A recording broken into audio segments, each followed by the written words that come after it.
Bonsoir, la tempête Matisse s'est évacuée ces dernières heures. C'est le retour d'un temps calme à l'arrière avec des conditions anticycloniques qui vont se développer. Mais pour l'heure, on parle de cette tempête qui a effectivement bien soufflé jusqu'à 146 km/h sur les littoraux de la Manche. Et dans le courant de l'après-tempête, nous avons eu effectivement des grains avec des averses nombreuses comme ici du côté de la Moselle. Alors cette dépression, elle s'est évacuée en direction de la Méditerranée. On la retrouve ici près de la Turquie. Chez nous, ce sont des températures plutôt fraîches avec des conditions anticycloniques qui s'installent du sud-ouest jusqu'au nord-est et qui nous garantissent malheureusement un temps sec pour ces prochains jours. Alors regardez, demain matin, encore beaucoup d'humidité ambiante entre les Pyrénées, le Massif central et jusqu'aux Alpes. On attend encore quelques averses de pluie ou de neige, des 1600 mètres d'altitude pour les reliefs.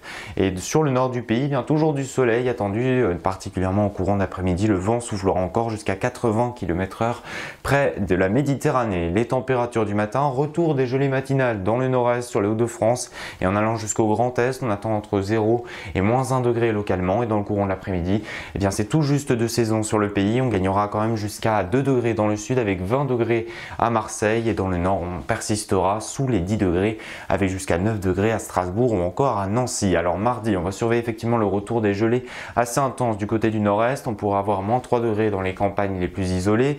Ailleurs, encore beaucoup de soleil. Un petit voile nuageux qui va s'installer sur la moitié nord. Mercredi, il précédera une nouvelle perturbation sur l'Atlantique notamment. On devra retrouver quelques passages nuageux dans l'est et surtout le vent sur ces deux journées qui reste à surveiller dans la vallée du Rhône jusqu'à 90 km/h. Une perturbation qui abordera plus en profondeur la Bretagne pour jeudi avec de fréquentes averses.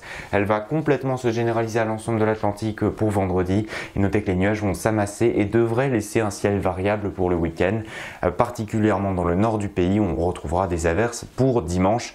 Le tout sous des températures qui vont remonter. Elles resteront fragiles néanmoins par rapport au niveau de saison. Ça restera comme ça pour la semaine prochaine avec un ciel variable au nord et davantage d'éclaircies dans le sud. Allez, je vous emmène maintenant du côté des États-Unis, particulièrement dans la Tornado Alley, où effectivement un outbreak de tornades s'est fait recenser ces dernières heures. Des tornades parfois très intenses qui ont traversé malheureusement des villes, faisant plusieurs victimes.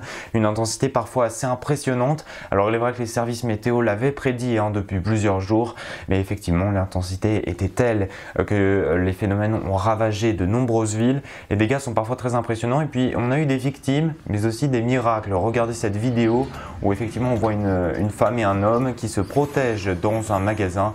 Malheureusement cette tornade les a emportés eux aussi. Alors ils ont survécu. Vous voyez, les images sont très impressionnantes. On voit également de nombreuses images de dégâts très impressionnants aussi dans plusieurs villes où effectivement les dommages sont très importants. Alors sachez qu'une nouvelle salve d'orage est attendue dès ce soir dans les mêmes régions.